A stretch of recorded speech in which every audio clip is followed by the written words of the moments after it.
Hello, ladies and gentlemen, and welcome to Fantasy Friday. Today, we are actually doing a bit of a hybrid Fantasy Friday. We are going to recap the amazing third episode of The Mandalorian, and we're going to sort of fantasy book where we go from here.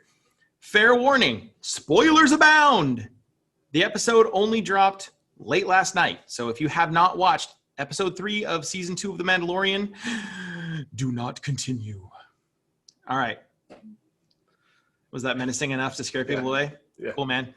Jerry, what did you think of episode 3? Shut up. I'm sorry. You shut your dirty mouth. I thought it was great. It's actually, I thought, there hasn't been an episode that really has disappointed me. We talked about last week how it was more of a filler episode, and obviously that's because it led into this episode going on to today. But there was so many scenes, pretty much right from the first, 4 to 5 minutes of the show, it was just off the back starting to give you spoilers of how good the episode's going to be. Yeah. And so, you get to see some epic space battles, which is always what any nerd wants to see that's going to be watching Star Wars. That's right. And I thought actually, I didn't think that there was really a way to outdo the first season. And every episode of this season so far has outdid the first season.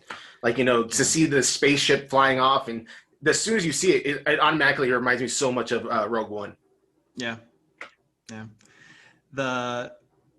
The last episode seemed like a filler episode until you saw where it was leading. As soon as they landed on this planet and you saw a bunch of Mon Calamari and Quarrens running around, I immediately knew that there was going to be some drama because those two species have been around Star Wars canon for ages.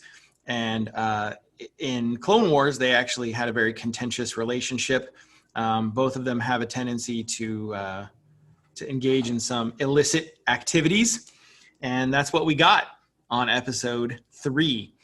I was waiting for it. I've been waiting. Bo-Katan Kryze appeared in her Mandalorian armor, and I cried a tear of joy. It was amazing. Now, I have to say, we have been speculating and hypothesizing since Sasha Banks was cast on this show. Sasha Banks, of course, WWE superstar, that she was going to take up the role of Sabine Wren, who is a popular character from Rebels and also a Mandalorian. She wasn't. She played another character, and the name escapes me. But she is not Sabine, which makes me infinitely happy because I was convinced that she was going to be absolute shite as Sabine. But she was good in the role that she was in. Yeah, I mean, like I said, when they talked about it the last time me and you had talked about, Marvel, Disney altogether have gotten some wrestlers to play pretty significant characters, and they've learned where their wheelhouse is, not to give them too many lines. Yeah, exactly. Seeing Katie Sackhoff, who voiced Bo-Katan in the animated series, seeing her after she took the helmet off and seeing how close she looked to the animated version, I was just I was ecstatic. And she was immediately after one episode, she is a can't miss character.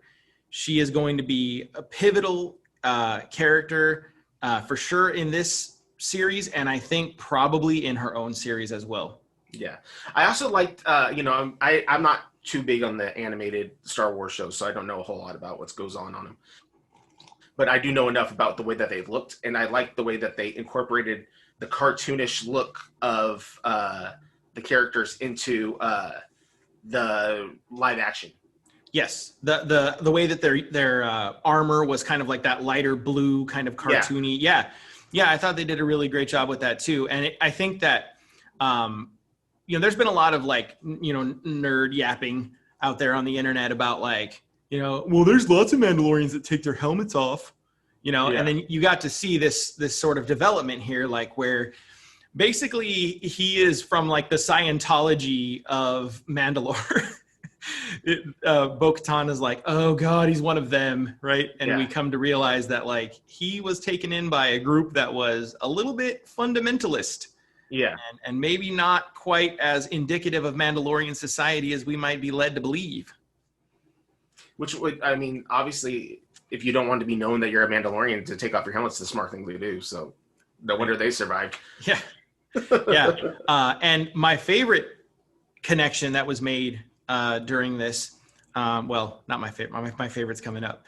My favorite, one of my favorite things that happened in this episode was when she grabbed the commander of the ship, and it became apparent that she's after the Darksaber.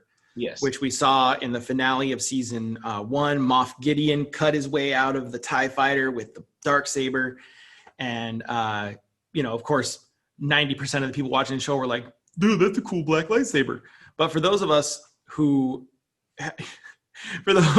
have watched these, the animated series and know the significance of the Darksaber and what it means to the ruler of the Mandalorians, it was like, wah! And now knowing that she's trying to get it back and she's trying to stockpile weapons to reestablish Mandalore as an important force, goosebumps. My favorite, what my favorite moment was? When Din Djarin finally helps and their mission is over. And he says, who am I supposed to see? Where am I supposed to go? And what does she say? But Ahsoka Tano. It's happening. Ahsoka Tano is my favorite character by a wide country mile. And the idea that, like, I'm like, the next episode better happen, like, there better be a time warp and it happens sooner than it really should. Like, it needs to happen now. No, it'll be a filler episode. We're going to see like a giraffe man trying to deliver a package or something. So let's get into the fantasy portion of it. What would you like to see happen? So if I'm going forward from here with this, for this Fantasy Friday, we're trying to see where we would take this. Obviously, we know that Din Djarin is going to meet up with Ahsoka Tano, right? Yeah. That feels like it would end the child's story. And that's not going to happen. So I see Din Djarin, and I'm projecting here. I see him staying with the Jedi, with Ahsoka Tano, with any of the characters that are associated with her. And of course, I'm hoping it's going to be Sabine, and I'm hoping it's going to be Rex. And I'm hoping that they end up going on their mission to retrieve Ezra Bridger and find Grand Admiral Thrawn in the outer systems and in the unknown regions. And I'm hoping, and this is what I would do just for my own fan service, I want to see Din Djarin almost act as almost a bodyguard or kind of an attaché to the Jedi as they are traveling to help protect the child. Maybe he doesn't trust the Jedi because he has been told that they were like these naughty wizards from back in the day. And so maybe he doesn't fully trust them. So he feels like he has to stay with the child. That's where I would go from here. What about you? I foresee maybe something a little bit different where there's a reason why the child can't be left on the planet with her. And so it's an escape kind of show from there where Ahsoka Tano ends up leaving with him. Maybe, who knows, maybe they even, obviously his ship is falling apart and we know that she has a ship. So who knows, maybe that's something that they do where they're kind of building from there. And I mean, at some point, although we all love the child as a character, it has to be let go because his story has to continue on. Right. So I would love the idea of seeing him continue on to helping the rebellion. Yeah.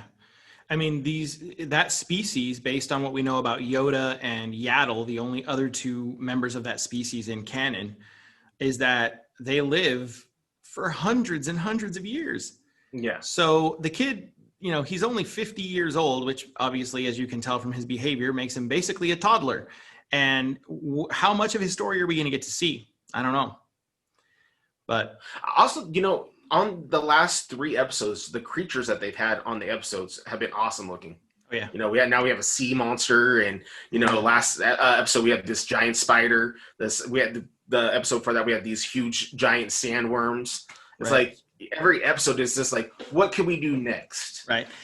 It kind of, I mean, it kind of follows the tradition. I mean, we have, from episode, 4, 5, 6, we had the, the Wampa in episode 5 in Empire Strikes Back.